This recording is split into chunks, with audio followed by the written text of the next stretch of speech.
Welcome back to L Formula. On today's F1 news, more drama on the Max Verstappen rumoured move to Mercedes, Aston Martin gives updates on their 2026 car, has Ferrari senior management lost faith in Fred Vasseur? All that and more. As always guys, don't forget to like and subscribe to the channel. So just a weather update for the Silverstone Grand Prix this weekend. Looks like the chance of rain has decreased since our last update 2 days ago, where it was around 60% for both days, that's qualifying and race day. And now it's 50% on the Saturday and 30% on the Sunday. I honestly hope that there will be some rain so it makes it much more interesting. It neutralizes all the cars and it gives all the drivers outside of McLaren a chance to probably win the race. Alex Albon has a new lid specifically for Silverstone. It's dedicated to his fans, 23, i.e. his race number. So 23 fans will be featured across his helmet and his headphones. McLaren are bringing back the iconic chrome livery, at least partially, as they still have some papaya orange in the front of the car. And this all has to do with their sponsor Google Chrome. And here are some other photos of that.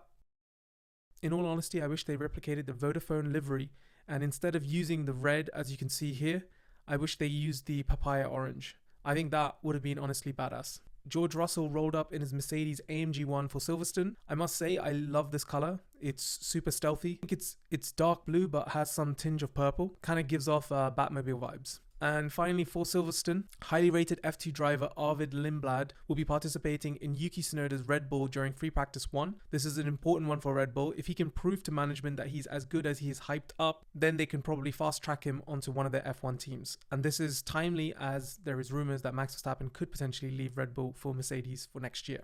As discussed in yesterday's video, F1 went to 10 Downing Street. This celebration was for the sport's 75th anniversary. F1 President Stefano Domenicali and the President of Liberty Media Derek Chang were present. Also present were current drivers including Carlos Sainz, Alex Albon, Ollie Behrman and Esteban Ocon, as well as team bosses James Vowles, Flavio Briatore, Andy Cowell, Jonathan Wheatley and Ayo Komatsu. Other notable names were Susie Wolff, F1 Academy drivers Sir Jackie Stewart, Damon Hill, Martin Brundle and Jenson Button. Here were some photos that were taken outside of 10 Downing Street.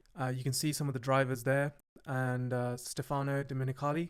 You had the McLaren car and the Williams car present as well. And finally, just a few photos from Karan Chandok, who was there with Damon Hill. So just down the road from Downing Street, McLaren took over Trafalgar Square and unveiled their new livery with Lando Norris and Oscar Piastri. Pretty wild scenes there, a sea of papaya. And on to the most important news of the day. As discussed in yesterday's video, I was super skeptical of the rumors that there were concrete negotiations between Verstappen and Mercedes, and that Max Verstappen had in fact said yes. So Eric Van Haren, who's been one of the more reliable sources on the Verstappens and Red Bull news and gossip, he said the following: many stories and rumors again surrounding Max Verstappen and Mercedes. The interest from Mercedes is there and that is also known. But according to my information, there is no official offer and Verstappen has therefore not said yes either. Factually, nothing has changed compared to last week. So it's probably a nothing burger.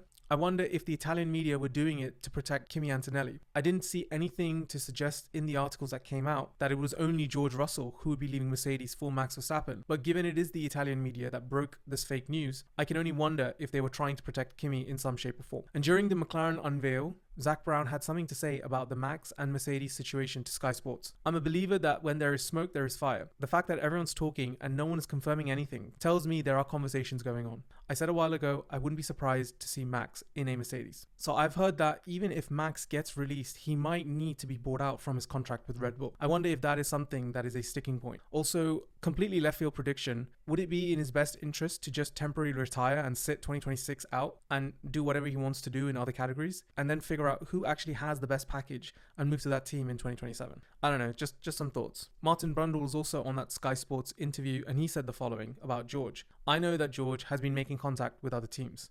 So there are only two teams that make logical sense for George Russell, and that would be Red Bull or Aston Martin. His stock is at an all-time high, and he went toe-to-toe with Lewis Hamilton, 7-time world champion of the world. He also proved that he can be a team leader since Lewis left, and has been very consistent throughout this current season. I think those two teams would pay very handsomely for Russell's services. Now, on to Aston Martin. We have an update on their progress with their 2026 car. Team boss Andy Cowell said the following: yes, progress has been made, and the concept architecture for the 2026 car is encouraging. We're seeing greater refinement, growth in the organization and development in our methods of operation. It's going well. The fact we now have a wind tunnel available to us 7 days a week, 24 hours of each of those days, if we so choose, is an advantage. Having our own facility speeds up development and provides more responsive answers to engineers' queries. The new wind tunnel is game changing. It drives greater efficiency and ultimately, in the bigger scheme of things, that helps us find the answers to how and the why. I think this is a very positive development from Aston Martin. Andy Cowell was the master architect behind the Mercedes dominance in the turbo hybrid era,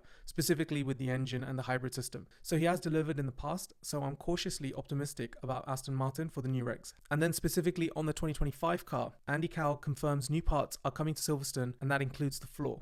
This builds on the Imola package, but whereas Imola focused more on the shape of the top of the bodywork, this one focused more on the floor, with a small modification to the top bodywork. Now, if these parts prove to be promising in free practice, anyone who plays F1 Fantasy, Fernando Alonso is very cheap from a valuation standpoint, so I would definitely have him in my team. And for Mercedes, it looks like James Allison and part of the team are now working on the 2026 project. So it seems like a lot of teams are now focusing more of their time on the 2026 car, especially the ones who are not in the title race, which means so the cars will probably stay roughly the same from now till the end of the season. So the driver that Ferrari decided to get rid of is the only driver to get 1 pole, 1 win, and 1 podium at Silverstone in the ground effect era, all achieved by Carlos Sainz in 2022. Personally think he's massively underrated on the grid, and I hope he gets a decent drive in the future, or at least has a championship winning car at some point. To fix that for Ferrari, maybe Lewis Hamilton can help, as Lewis Hamilton has been on the podium at Silverstone every year since 2014. Let's see, he's had a mighty impressive record, and somehow the stars are always aligned for him on that racetrack. Now there is more drama on Fred Vasseur. It seems like management, specifically senior management, have been acting cagey towards Fred and the F1 team. So Elkin showing up to celebrate the Le Mans winners, but not supporting the F1 team doesn't help the situation. Meanwhile, Wigner, staying behind the scenes in Maranello, sends another negative signal. He only shows up when Ferrari wins. Second or third place just isn't good enough. And then to further that, neither Ferrari president Wigner or chairman Elkin publicly denied the reports. This suggests that there may be some truth to the rumors. In fact, it is believed that the rumors may have been initiated by Ferrari's top management in Maranello. Wow, if this is true, there needs to be some like Netflix show on Ferrari specifically. Some House of Cards type of stuff is going on here. And if memory serves me right, I think the similar playbook was done